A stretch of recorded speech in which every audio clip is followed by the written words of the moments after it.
तुम्हाला महिलांचा जो भागात काय सांगा आज महाविकास आघाडीच्या 4 उमेदवारांची रॅली प्रचार शुभारंभ 11वी गल्ली राजेवाडी मावळामध्ये येथून झाला आणि अतिशय उत्स्फूर्त असा प्रतिसाद. कुठलेही पेड लोक इथं नाही, कुठल्याही आलोचना किंवा कुठल्याही अपेक्षेने इथं कोणीही आलेलं नाही. प्रत्येक जण इथे महाविकास आघाडीच्या समर्थनार्थ आणि आपले उमेदवार निवडून आणण्याच्या तळमळीनं आलेला इथं प्रत्येक व्यक्ती अगदी लहान मुलांपासून वृद्धांपर्यंत इथं आज आमच्या रॅलीमध्ये समाविष्ट आहे. महिलांचीही लाक्षणिक अशी उपस्थिती या रॅलीमध्ये होती. एक विजन, त्यांना एक विश्वास आहे की आपले 4ही उमेदवार राजारामपुरीला खऱ्या अर्थानं स्मार्ट बनवतील. कारण 4ही उमेदवार हे अगदी तळागाळामध्ये प्रत्येक घटकांपर्यंत पोहोचलेले उमेदवार आहेत, अनुभवी आहेत, गेली अनेक वर्ष महानगरपालिकेमध्ये काम करणारे आहेत. त्यामुळे त्यांना एक विश्वास आहे की गेली अनेक वर्ष ज्या पद्धतीनं आपल्या राजारामपुरी येथील नागरिकांच्या समस्या सोडवण्यामध्ये त्यांनी यश मिळवले, तिथून पुढेही ते मिळवतील आणि चांगला प्रयत्न करतील. आणि म्हणून ही जनता आमच्याच पाठीशी आहे आणि खऱ्या अर्थानं 16 तारखेला विजयच मिळवू अशी खात्री असं मला वाटतं. मागच्या वर्षी तुम्ही जे नगरसेवक होते त्यावेळी केलेली कामं आता ते विजन काय असणार?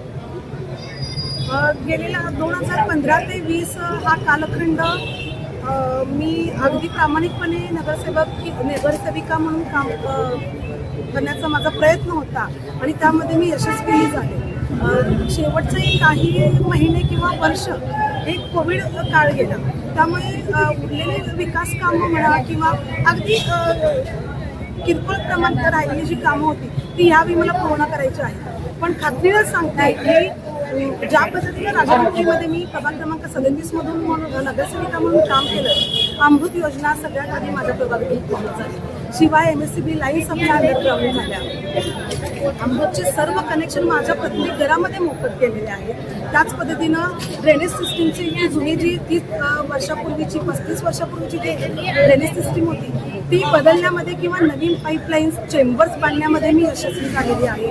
स्ट्रॉंग वॉटरची कामं आपल्या प्रभागामध्ये अतिशय चांगल्या पद्धतीने झालेली आहेत. अनेक विषय आहेत बोलण्यासारखे, जसं की पार्किंगच्या समस्या आहेत. पार्किंगमध्ये एक ठोस उपाय करावा लागणार आहे. त्यासाठी प्रशासकीय बैठका करून त्यांच्याशी आम्ही कोऑर्डिनेशन करून चांगल्या पद्धतीचं पार्किंग व्यवस्था इथं कसं होईल आणि महिलांसाठीची स्वच्छतागृह असतील, मग ते भलेही फिरते स्वच्छतागृह असतील, त्याच्यावरती आम्हाला ठोस उपाययोजना करायच्या आहे. आणि इथून पुढचं विजन हेच आहे की स्मार्ट राजारामपुरी बनवायची आहे.